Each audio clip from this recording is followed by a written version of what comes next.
Having the ability to trust your gut, your instincts, is a literal godsend. I recently ended a deal mid-call. Like literally, I sent out this invoice. It was a $10,000 invoice approximately to a so-called millionaire who was going to do some consulting business work with my firm. And he fired back over some bullshit. Essentially, he wanted to know why this wouldn't be refundable.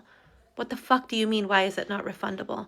You are working with people who are going to spend their energy and time delivering upgrades to your business. Can you refund people's time and energy?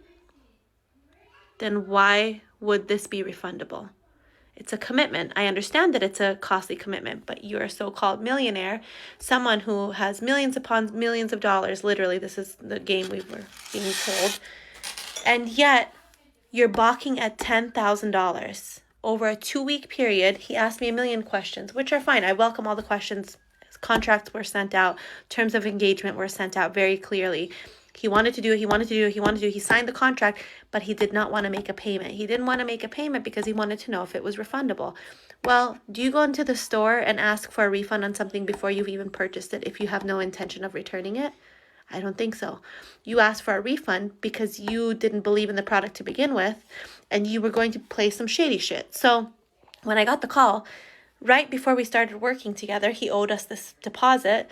He was supposed to pay. The work was supposed to start a few days later. He calls, why is this not refundable? Immediately in that moment, I got a bad feeling, got a red flag.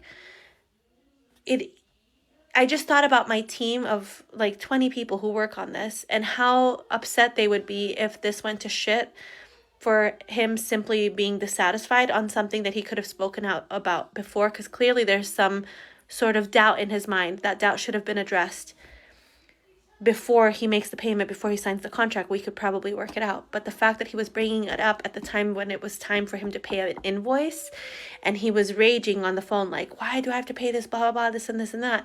Mid-deal, I recalled the invoice, and I just decided, fuck this guy. I'm not fucking working with him. This is crazy.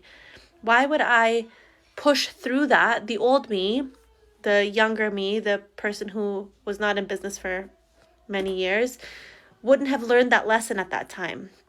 I've been lucky enough to be in business for almost a decade now, that I have been exposed to so many different avenues of things and scenarios and whatever, that I've learned my lessons, and I was able to spot that as something that was fishy.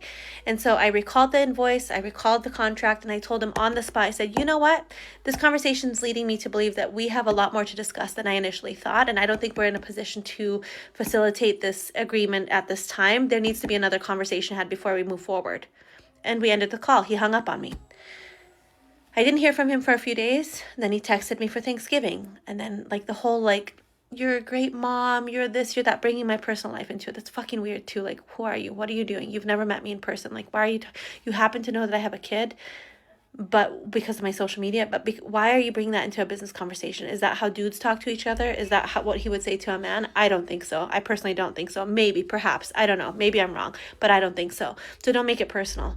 I ignored the message intentionally because I have nothing to say. Like, if we're not talking business, we have nothing to talk about. I'm not here to make friends with people outside of the business world. I'm here to deliver a professional product, and I'm happy to help you with things, but we don't need to involve our personal family lives into the business itself. Here comes Christmas. He's talking about, I'm going to fly out to you. I want to meet you. I want you to come out for this and that and the other. Ignored him again. A few more weeks pass by. Can we talk about this again? Can we talk about this again? You know why that's happening? Because I put my foot down. Because I said no. And because I decided to walk away. And now that it's been a few weeks, a few months, one of his ex-employees is coming to me and talking all kinds of mad shit about how this dude is actually really broke, which is obvious because a person who is worth millions doesn't balk at a $10,000 invoice if they see that the investment is worth 4 times that amount, which it was. A person who has a problem paying a $10,000 invoice is a person who doesn't have that kind of money, which nothing wrong with that. But don't present yourself to be someone you're not. That's my point. And so I guess the point of what I started this with is it's a godsend to be able to have an intuition that you're in tune with to the degree where you can make spot on decisions in the moment when something goes wrong and not weeks and weeks later. Trust me, it took me a lot of time to learn this, and the lessons were very expensive in the meantime of the different scenarios that took place in order for me to sharpen my intuition. But if I could wish one thing for business owners, especially business women, is for you to trust your instincts, trust your gut, listen to your gut. Your body tells you when something is off. I would wish for you guys to be able to sharpen those skills and to be able to use them effectively on a daily basis. I literally make decisions based on my gut instinct every single day, multiple times a day, and I wish the same for you.